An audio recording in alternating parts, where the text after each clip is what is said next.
TV has become so big and has so many great stories it's telling right now. And Jason, I know with Sharp Objects, it was originally planned as a film, and now it's moving to TV. How hard was it to make that switch, and was that made sort of as TV became what it is?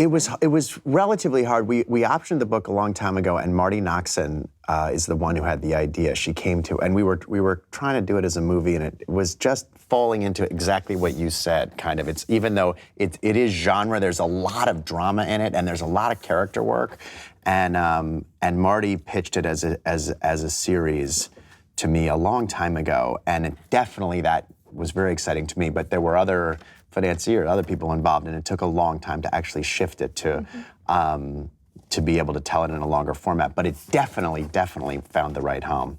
Excuse me?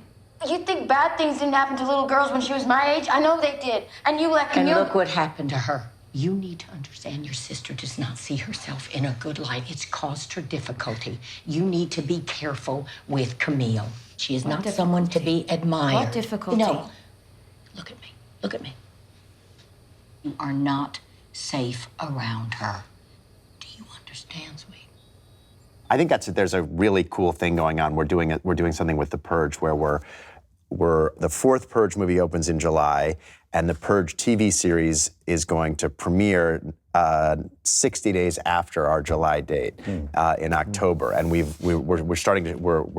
start to shoot in 3 weeks or whatever, and we have 10 episodes of The Purge going on in TV. The stories are going to be a little bit, it's going to be promoted at the very end of the movie, but it's going to be a different storyline between the movies and the TV series, and it'll be an interesting experiment to see how that goes.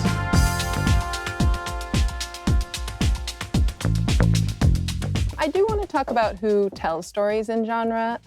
Melissa, I know the second season of Jessica Jones was directed by all women, and Salim, I know Black Lightning had a really diverse slate of directors, but in general, I would say genre is not a diverse home for storytellers. Are there conversations going on now more than ever about getting more diverse voices, more diverse directors? The audience is diverse.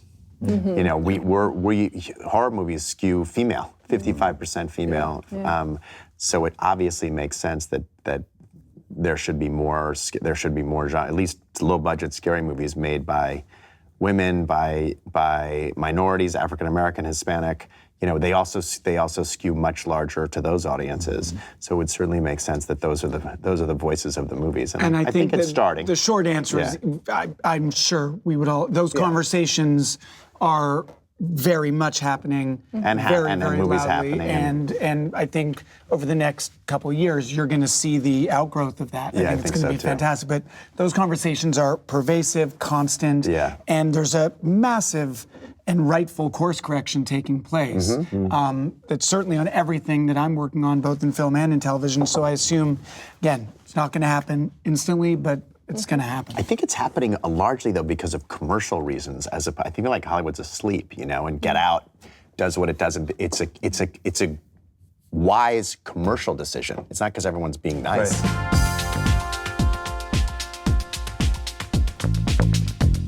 If you hire someone, you're making change. If you put someone in a program, you're making them an example. Well, I think there's a middle ground. I agree that the programs are useless. There's a middle ground, which I actually think is super effective.